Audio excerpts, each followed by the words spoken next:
Welcome to the Impact Room, brought to you by Douglas Jackson, who help you hire more impactful, diverse leaders who stay for longer and are more successful. The Impact Room is a business, CX, and leadership podcast where exceptional, diverse, and impactful leadership and wisdom is shared. We dive deep into pressing topics that impact your customer-led business, featuring interviews with CEOs, COOs, Chief Customer, Chief People Officers, directors, influential leaders, and subject matter experts who share their lived experiences, top tips, thoughts, advice, and industry trends to help elevate existing and future talent. So let's dive into our next episode, and please don't forget to like, subscribe, or share if you enjoy this content. Thank you.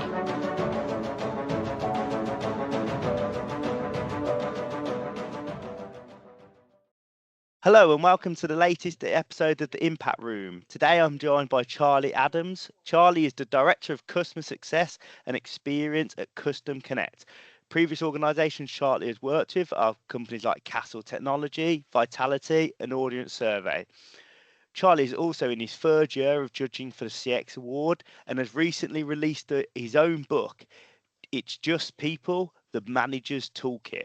So today we're going to explore a little bit more about the judging, the book, and obviously Charlie's experience within customer experience and customer success. So Charlie, welcome to the Impact Room. How are you today?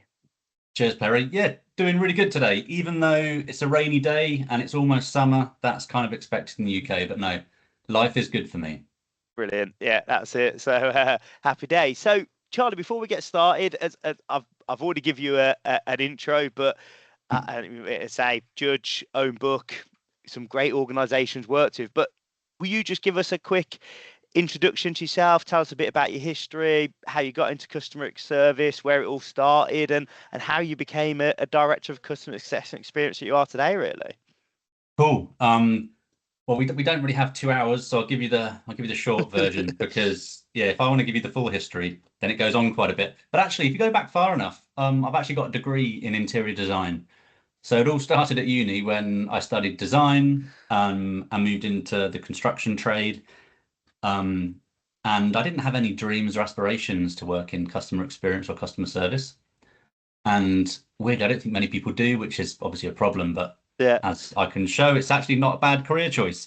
But yeah, it's back when I was 29, and after being made redundant 3 times in 3 years, which was a bit annoying, I called my mate Trev up and said, Trev, I need a job to pay the mortgage. And he put me on the phone doing telesales. And I tell you what, well, when you're 29 and you have to walk in a call center for the first time, and your boss is 21 when you're sat in a team doing telesales, it is a rude awakening. And I was only there until I found a real job. So it was just something to pass the time, but turned out I was good at it. And then I really haven't looked back. I've been through, as you said, there's probably a few more companies I could reel off as other ones you said, and I've worked my way. Every time I've taken a step, it's been through my own doing or been through being made redundant or companies changing. And I've been extremely lucky and fortunate that I worked for some great companies, had some great breaks. It was actually Michelle at Douglas Jackson that helped me secure my position at Ordnance Survey. That was back in like 2015, I think a while ago now. Yeah. But that was my first full operations role where I was in charge of the whole operation myself. So that's a big responsibility. And that was a big step for me. And then since then, obviously, I've gone through a few other great companies. And as you said, I'm now Director of Customer Experience and Success at Custom Connect, which is great. Wow, brilliant stuff. Yeah, there you go. What a journey. We'll talk some more about kind of the customer experience and your view of customer experience and where it is in a minute. But obviously, we started talking actually from a love of customer experience, but also our love of running. That I think actually brought us together. So obviously, I mean, I know you are the founding member of the CX Runners Strava group and LinkedIn group, which obviously I'll ask you about that in a minute. But what got you into running? What why do you run? I mean, obviously I've shared my story around, my son was about to be born and I felt like, hang on a minute, with 2 kids and lockdown, I better lose some weight. But and then obviously that took off to now doing these silly challenges and and kind of raising money for a close family friend of ours. But yeah, what about yourself? Where did your running journey start? It's similar to yours in a way. Yeah, I'll talk about, I guess, why I started running, and then yeah, I'll cover off why I still currently run, because Yeah. they're two different reasons really. So I started running without being too dramatic, because okay, I'm going to overshare here, but I had like claw hammer toes, Okay. where my toes were like, clawed, and it basically meant that for about 10 years, from about 2005 until about, well, 2015, well, actually more than 10 years, I didn't Yeah. actually run. Like literally Right. didn't run at all, because it hurt to run. Even if I wanted to go around the shop, which is 5 minute walk, I'd get in my car and drive because it's uncomfortable. And so I decided to have an operation where they basically, not being too gruesome, but cut all your toes off and straighten them out and basically stop them being hammer toes. And then it wasn't fun at all. I was obviously in hospital and off my feet for a few months. But once I could walk, I hadn't set myself the challenge before, but once I could walk, I thought, right, now I can walk, I need to prove I can run. Otherwise, what's the point in going through all this pain and agony if I can't even run? So I started running, literally started running like 2K, because I couldn't even run 2K. And then I upped it to 3K and 4K and 5K. And so it was really to prove a point. And once I got to 5K, I actually entered a marathon. And I had 6 months to train from going 5K to a marathon, having not run before in my life. And so I did it. I ran a marathon again. I did it just purely to prove a point to myself that I could do it. And then since then, I carried on running, because I hadn't run for so long, I realized how much of a privilege it was. Not many people can. So I felt I was almost wasting that privilege, and it wasn't fair on myself and other people if I just wasted it and didn't bother running anymore. So I continued to run because I was really in a privileged position to be able to do so. And now I run kind of for that reason, but mainly for my mental health. I, like every person in their mid-40s, we go through struggles and life isn't always easy. So I find running is my go-to for sorting my mental health out, to making sure I keep So straight. true. If I'm having a bad day, the cool thing about running is it doesn't fix the problems, but it puts you in a much better mindset to be able to deal with them, so you can make better choices. So that's kind of why I run now. No, it's so true, isn't it? I think that's the big thing for me. I mean, the wife moans about it, but you have to say it's an hour or 2 hours out there on your own, no kids, no family, no Two stress, and hours. yeah, Oh, it's kind of it's yeah. the wife says to me every week, I wish I could have 2 hours on my own. I was like, take it running, you can, but That is a yeah. huge plus, isn't it? Being able to get out of the house for That's two it. hours. Yeah. It's no, it's so true. But no, it's brilliant. And as you say, like that's why I raise money for the Team Alfred charity that I do, because I say Alfred's obviously in that very unfortunate position where he can't walk. And actually when you say, you kind of think, well, actually it's a privilege that I can run, so Mhm. why use it as a give back. But I also think it's with anything in life, if you've got goals and you've got a reason why, it also pushes you further. I know you've obviously got, I said my first marathon's October, and I know you're looking at kind of doing your ultra in a very similar time. I think it's the same week or the week difference Yeah, it from must be. It mine. must So be the yeah. same week. But I'm actually really scared about this ultra, because yeah, I've never run. I've only run two marathons, and both of them I found unbelievably hard. And I've never finished and thought, oh, I fancy continuing to run. I finish and feel like I'm going to vomit. So I don't know why I've signed up for it. But it's only. I mean, calling it an ultra is probably a bit overkill. It's 50K, so it's just over a marathon. Yeah, that's it. But this is it. Everyone, I did obviously the definition of an ultra is anything over a marathon. Yeah. So everyone does say to me, "Well, I've done an ultra because I've finished a marathon and I've had to walk back to the car." So it's kind of like, well, yeah, I suppose you Yeah. have, but yeah, we haven't got the privilege of these professionals that get picked up and dropped off at the start and finish line. But yeah, No. so it's so true. But yeah, no, I say, well, good luck with that anyway. But carrying on quickly with the running, obviously the CX runners. I mean, look, I'm a member of the group. Obviously, I'm in the Strava group and the LinkedIn group. But do you want to just, obviously, anyone that's watching this that might be into running, and obviously customer experience, do you want to give us a quick view of what the group was about, how to join it, etc., etc.? Cool. Yeah. Well, how to join it? Just go on LinkedIn, search CX Runners, and it will hopefully come up. I think we're the only group called CX Runners. And the point of the group is that I'm obviously I work in customer experience, so I'm passionate about customer experience, and I'm obviously a runner as well. But it's not because I'm a runner. I'm passionate, or I'm an advocate for well-being and Yeah. supporting people's well-being. And so it just dawned on me and thought I could do with networking with people similar to me. And I'm sure there's loads of people out there that have similar interests that run. And then there's also the perk if you want to join. The really cool thing is we sometimes in the CX community we find ourselves at the same events. And so it'd be really cool. I'd like it if people could, be on there and comment, I'm going to this event, I'm taking my trainers, anyone fancies going for a run. Because sometimes when you have to travel around or you're staying over at places, I always pack my running shoes. And it'd be great if I can, team up and just go for a 5K in the morning and network while we're doing it.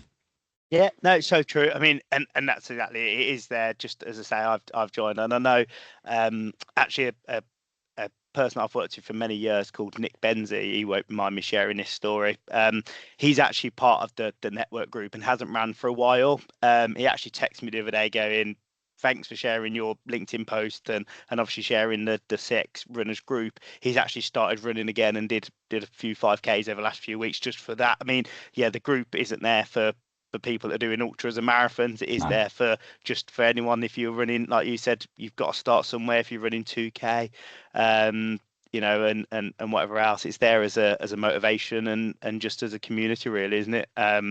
With people with very like-minded interests. So no, thanks for sharing that. So moving on then. So obviously the judging, the CX awards that you've been involved in, I think this is your third year. I think when we spoke, I think that's what you said. So yeah, so how did you get into judging? What do you why do you do it really? So I got into it because well, I didn't obviously. No one actually starts off doing the judging. You have to start off. Well, I didn't have to, but I started off entering the awards. Yeah. So it was actually when I was at Vitality. We entered the awards for the first time back in 2018. I think it was maybe 2019. Lose track of time pre-COVID. And that's weird, isn't it? You have to say something's pre-COVID, but yeah, it was pre-COVID times. And the reason I know it's pre-COVID is because we actually went to Wembley to present the awards. You're in a room with real people and face to face, etc. And that's how I got introduced to the CX Awards, because it's run by a company called Awards International, and the CX Awards are their big one that they do. And then entered those awards a couple of times over COVID times. Entered them virtually as well, where you had to do it like this, which was a bit weird at the time. But now, obviously, we're doing this all the time, so it's perfectly normal. And then the opportunity came up. They contacted me and said, "Do you fancy joining the judging panel?" And of course, I was like, "Of course, I want to join the judging panel." And then I've continued to do it because I tell you what, it's just a great thing to be part of. One, because it's a lot of fun. You get to go to the award ceremony and see everybody, which is obviously fun. But actually, all it really is, you're basically sitting, reading through some amazing examples of work that people have done in the CX world. You'd be able to, and then you get to speak to someone and they'll tell you about it all. Then you can get to ask them questions about it as well. So you're really just stealing everyone's ideas. You're really just, taking, oh, that's a good one. I know that down. That's a good one. I mean, obviously it's not just that, because you actually, sometimes you tear up some of the stories they tell. Some of them are really personal. Some of the companies and organizations, especially the smaller companies, the SMEs, the reason they do things and the experience they bring to customers, because at the end of the day, customers are people. It's a people thing. There's some great inspirational stories. So it keeps me inspired. That's why I do it. No, it's so true. And I think, as I say, customer experience has got, an up and down brand as such across customers, if that makes sense, and especially contact centers. The reputation can sometimes be good, can sometimes be negative. And I think actually when you do see some of the stuff that brands are doing, and I've been a judge myself for the Forum Awards over the last few years, and that's the thing really is some of the things that you see. I mean, some of the things that they do in some of the awards, around stuff like just looking at diversity and inclusion across the employees and stuff, and the slight differences they've made in the way they operate that's changed people's lives. You kind of think you don't hear about that if it's not shared, and you do go, you should really like share this from the rooftops as such. And it's really interesting. So yeah, I mean, on the judging, I mean, is there anything else you want to share, or is there kind of, if people do want to get involved in it, what would your kind of That's a advice great be shout. for them? So if you want to get involved in it, I don't know when you're going to post this out, probably too late. But I think the entries close for the UK Customer Experience Awards for this year in the next 3 days or so. At least I'm sure I saw a message come up that they do. But if someone wants to get involved, I would suggest, first of all, get involved in awards in general. And when you are picking awards, they can get a bad name, the awards, because not awards are made equal. Some, without wanting to be too crude about it, is literally a company paying to enter an awards knowing that they're going to win, which is, whilst it might look great, it might give you a big ego boost to the company because you can post on LinkedIn that you won an award. It doesn't mean anything. Whereas others, like the CX awards I'm involved in, and I obviously know because I'm on the judging side and see the work that goes into it. Others are ones where you will be analysed, you will be put up against your peers, you'll be literally pitted against other companies that are better than you. And it's not about which company's the biggest or which one is the best. It's about who has the best story to tell and who has achieved the best results. Sometimes it's a team of one person, sometimes a team of 10. Makes no difference. So, but if you do want to enter, pick which awards are best for you. Obviously, I'm an advocate for the CX awards, but obviously other ones are out there. And then get involved. But otherwise, to be honest, it's almost a hard thing to say in just a couple of minutes. So just message people, email people like me, contact me on LinkedIn, contact other judges or awards people on LinkedIn. We're all a friendly bunch. Everyone's happy to talk and get people involved. No, brilliant stuff. No, thank you. I think that's it, isn't it? It's just, you know what, just try it. You know what, you've got nothing to lose. As you say, and actually the experience you'll learn from going through the process, and the questions that the judges ask. And when I did a judging, we always start saying, look, we're not here to pick at you. We're here to help you tell your story. You know, it's, you know, we want people to share their successes, and that's it really. So many people do some really good stuff. It's a great thing to do. So fine, obviously just staying on that kind of customer experience piece and looking at kind of customer experience for you. You know, like you said, you come into customer experience from out of the industry, fell into it just because you're out of work at the time as such. But, you know, customer experience has come so far in the last 15, 20 years since you joined. But where do you see the biggest opportunity within customer experience over the next 5, 10 years? But also where do you see customer experience kind of being a challenge, or what piece of advice are you using at the moment for your own self to take you on that journey, really? That's a great question. What for the 5 to 10 years? So I guess I think the current challenge we have is probably the same challenge we're going to face within the customer service and customer experience world for the next 5 years at least. And I don't want to necessarily talk about AI, but it's the wrestle we have with AI. It's a love-hate relationship. Klarna's obviously in the news, being a great example of adopting AI and then pulling back, and then adopting AI and pulling back. And I think that is an example of what's happening across the whole industry at the moment.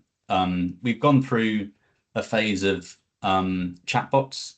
We've gone through a phase of everyone being dazzled, thinking AI is going to save the world and AI should be talking to everyone all the time, and it'll, you know, contact centers will be cut down to 3 people and everyone getting worried they're going to lose their jobs. That's all kind of been noise now, and that's happened.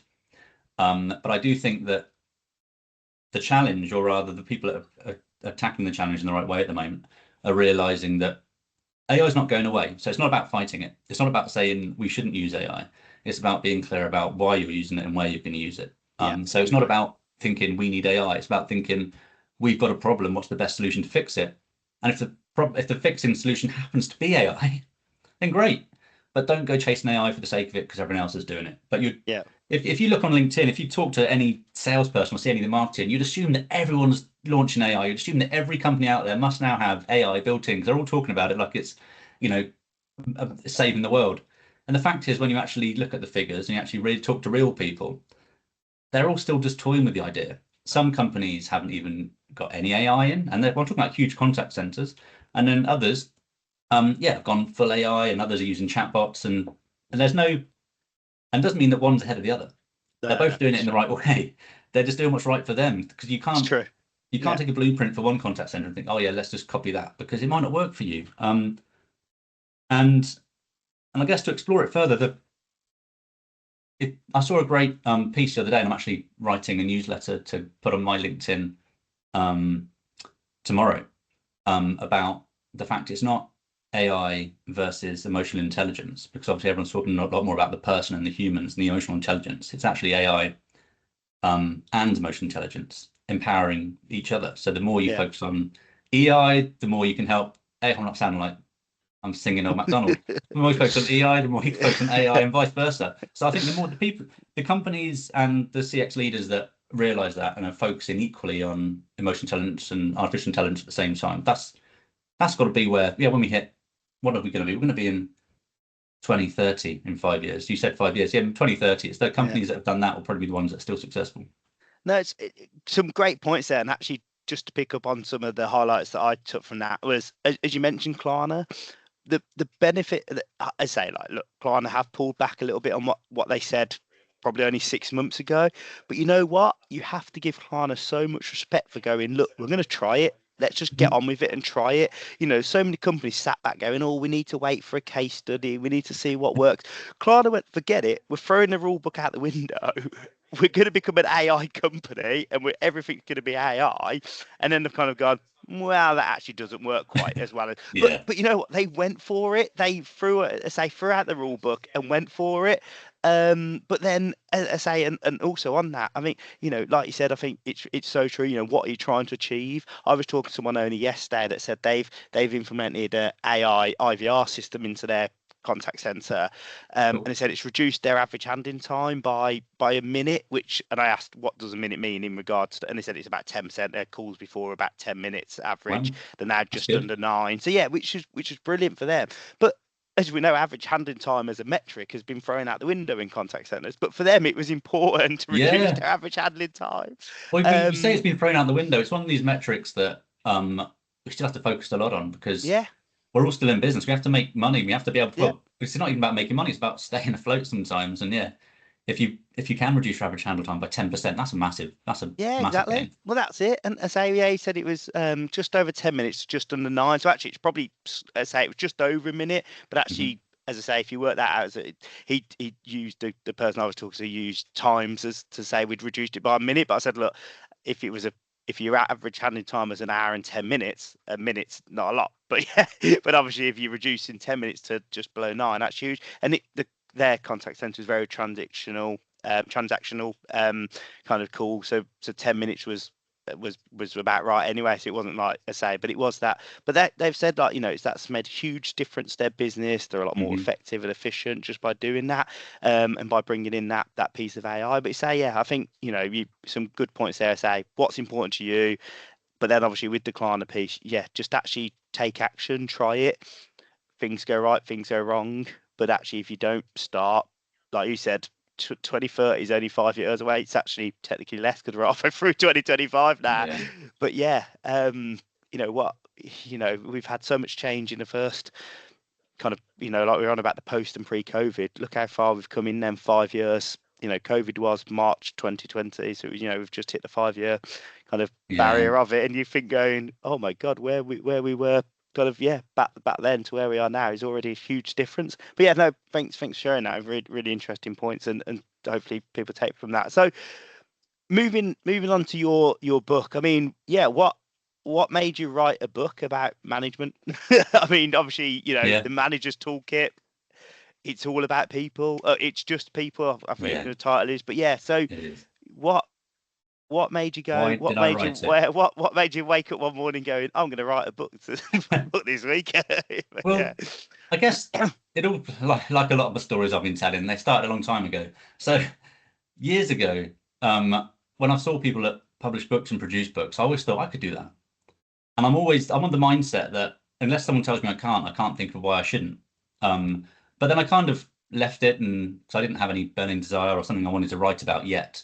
And I always felt I needed the experience to write about. And then back in 2021 or 2020, I lose track, I actually started a TikTok channel, @Leadership with Charlie. Please look it up if you want to watch a man in his mid-40s talking on TikTok. And I started it because I was challenged by my son, because he had a TikTok channel, and I thought I could do that. And I started doing it to give tips for managers. So each TikTok, was a typical thing about, I'll help a manager on a particular subject and I'll just say my top tip is, and I'll give my top tips. And I ended up producing about 120 videos of on TikTok. I haven't done any new ones for ages. I think I've lost the buzz. But I ended up, when I was putting these ideas down, when I was doing them, I thought, actually, I should probably write some of these down. Some of these ideas that I had, they wasn't rocket science, because my philosophy is always to keep it simple. What's the point in rabbiting on and trying to make yourself sound clever?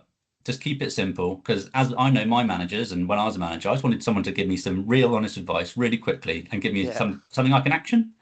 So then I started writing it down and started creating a book. And so the whole, just to explain, the whole premise of the book is that the first chapter is called hiring, the last chapter is called firing, and then the idea is that it follows the complete journey from hiring someone to onboarding them, performance management, engagement, and everything right through to if you have to let someone go as well. And so a manager, I want a book. So as a manager, they could pick it up, they could just maybe skip straight to the bit about performing and read about how to create a performing team, or how they can turn to the engagement chapter and look at how to engage their colleagues. And so I wrote it, and it was it's not easy. I'm not an author. Well, I am now, but before I wasn't an author. I didn't have any experience in writing. I'd never been to any workshops or lessons. I didn't have a clue what I was doing. So I literally had to Google, how do you write a book? I also then had to Google, how do you publish a book? And it led to me writing it. And because when I first started writing it, I had no idea how to publish it.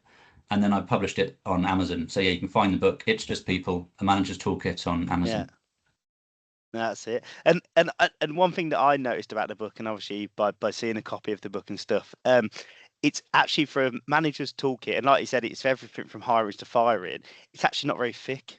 You are, like you said, you're straight to the point. It's actually, that was the, I mean, there might be something else you add around why this book's different to other management books, but that was the thing. It was something that I felt like you could just keep in your bag if you wanted to, or or do whatever. It could be a quick read on the train. I don't know how many pages it was in total, I can't remember, but I just remember seeing it thinking, I've got the Harry Potter books are thicker than this, and this is the whole manager's toolkit, if that makes sense. Well, that's no, just spot on. And that's kind of the whole point, because I didn't, when I've read other, I've got a load of Simon Sinek books and other, business books around. When I read them, sometimes, when you're reading a book and it's great and inspiring, but you're like 3 chapters in before you get anything actionable, before any actual bit of advice, or you get like a book that's the 7 steps to management or the 3 steps to management. You have to learn a particular model. I didn't want any of that.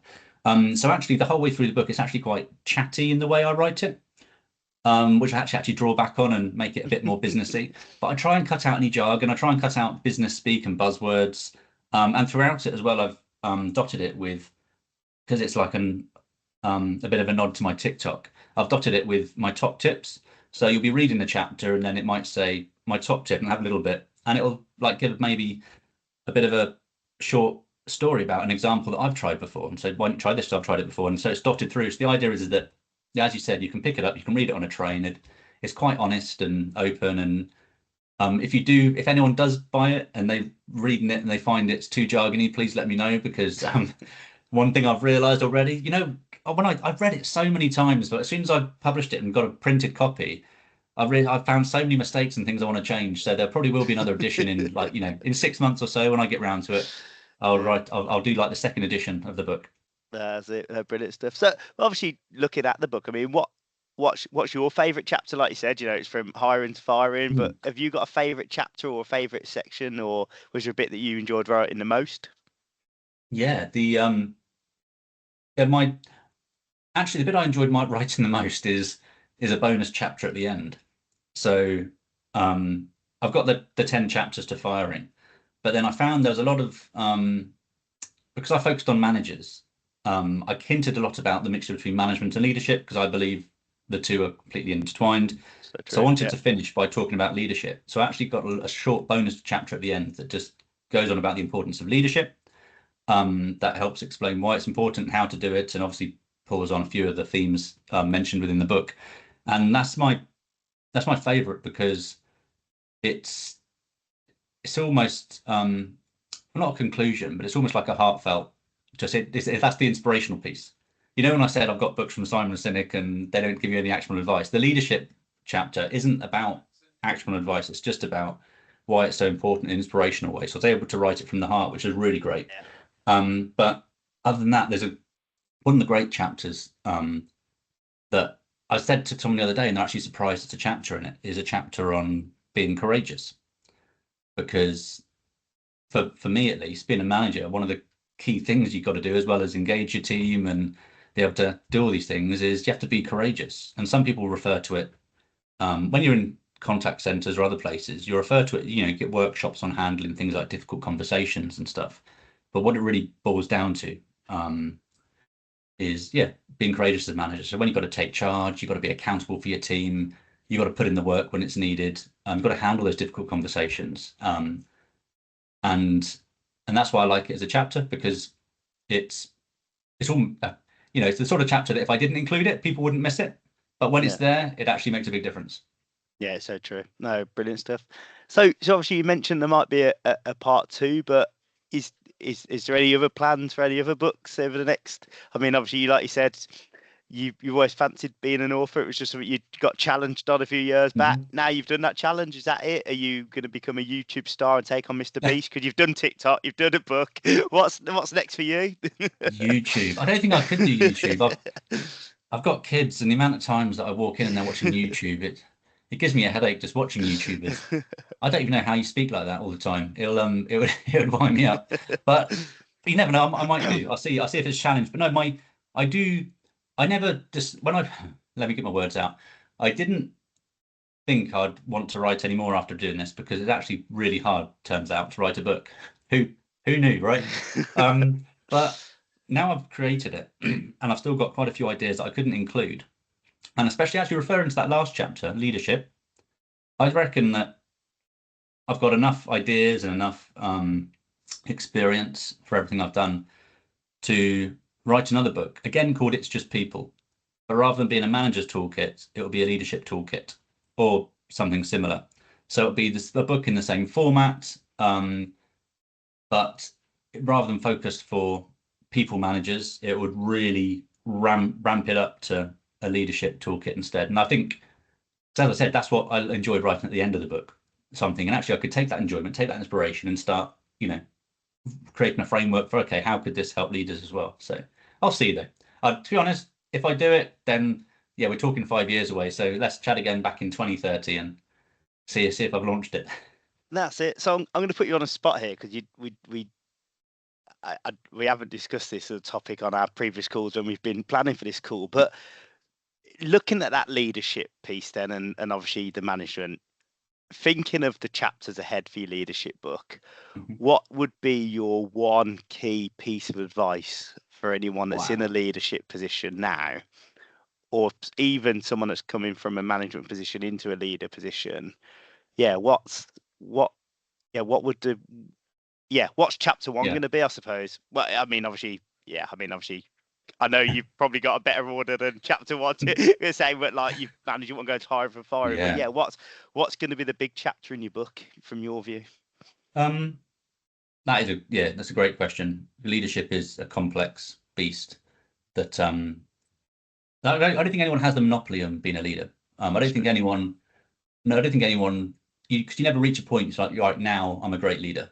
And people that do, you're probably not a great leader, because we're constantly learning. Every day there's a challenge. Every time something comes to you, you got to stand on your own. I'll probably have a few themes. I'll probably have a theme within it about the loneliness of leadership, the mental strength that's needed, a bit about resilience, because you have to be resilient and to be there for your team. Else, it's that whole put your life jacket on first before theirs. So there'll be a bit about that. But I think a key thing is a great lesson, actually. It's not, you can sound like a leader, I guess, is the point.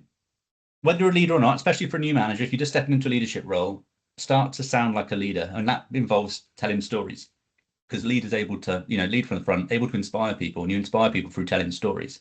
And I did a great workshop with a chap called Mark Brooks from Gemini Consulting. And that was one of the key themes that he got across. And at the time I was like, yes, that is a great lesson, because a lot of leaders forget that. you can walk into a leadership role and think you'll just continue to be a manager, but in a leadership role. But then that's where the mistake's made. So, in fact, the more I talk about it, the more I realise there's probably a book in this. So I'll have to write it down. No, brilliant. No, I say, yeah, no, thanks. That is good point. And I think, yeah, you so right, aren't you? I think there is a difference. As I say, and I think, as you say, is that I suppose to say the fingers in management, and I remember my degree was in British management, and that was we had a whole course on it. It lasted 15 weeks on what's the difference between management and leadership.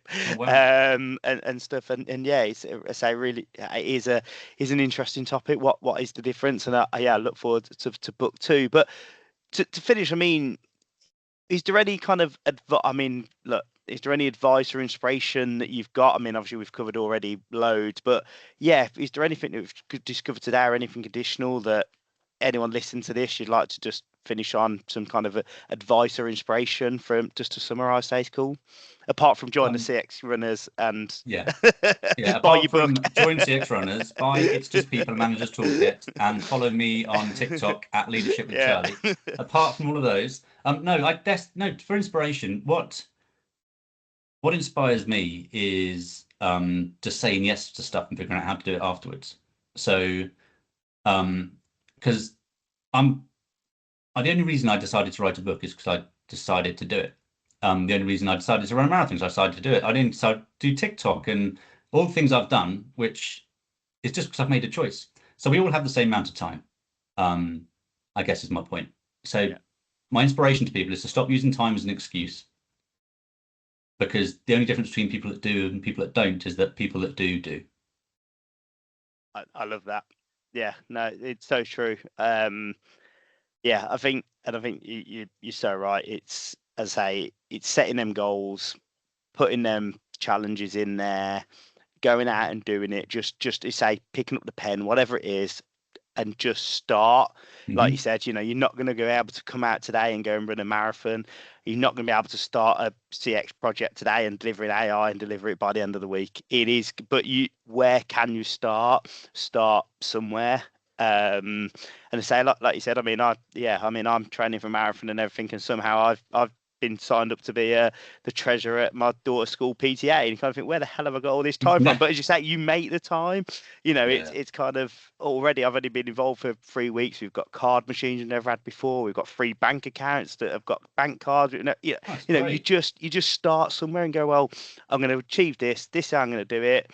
Went out and did the research, had some conversations, and that's it. And now you just kind of have to start somewhere, don't you say? And actually there is time, but just you've got to manage that time. I've said the last couple of weeks have been mental with everything going on. It's probably why I haven't ran this week to date, but yeah, as you say, it's that piece of work. Actually, now that's done, I now schedule a night a week where I just do PTA stuff. There's a night a week where I do running. There's a night a week where I have with the kids. We have a family night, and I think it's so true. Actually, there is it's a brilliant piece of advice. And just before I let you go, Charlie, obviously you mentioned that obviously Doug Chow placed you back at Orient Survey in 20. I think you started January 2016. I think when I looked, cool. I think that's what your LinkedIn said when I looked earlier. But yeah, so. If you wouldn't mind, it'd be great if you could just share some experience with how you found your experience with Douglas Jackson and working with myself and Michelle. Well, Michelle's awesome. So, I mean, I don't want to throw up too much, but it was. I found the process back then unbelievably great. The support. Obviously, I was really nervous because at the time my title was senior team manager at one company, and I was just being made redundant, and so I was nervous because I really needed a job. I was nervous because I was going for an ops role. I had to do a presentation for ages, for like a 10-minute presentation followed by like an hour questioning by some high-up directors, which is super scary. But the whole process just worked. Everything was worked out well. Michelle was on hand to have a chat. She checked in before, checked in after. All the things that meant that the whole process from applying for the role and getting the role ran really smoothly. And since then, I think the best thing is Michelle's kept in contact. Hence the reason I still know Michelle. And I'm actually really fortunate now that even though I don't think I've met Michelle face to face or in any sort of networking capacity for years. But it so happens that she's also involved in the CX Awards. Yeah. And so I get to see her. I met her the other day at a networking event. And so it's really great. And we both got dogs, which is great conversation when we talk about dogs. Yeah. But no, it was great for me. As I said, back in 2015, when I first applied, and as you said, I started in 2016. It was a big help for my career. Brilliant stuff. No, thank you for that. Appreciate it. Well, Charlie, thank you very much for your time today. It was brilliant. Hopefully people will be able to take something from our call today and get to know you better as a person and take some advice on being a better manager or leader in the future. And obviously just as you said, just do it, I suppose. And just start. So thank you very much for sharing that, Charlie. Appreciate your time today, and I look forward to meeting you soon. Cheers, Perry.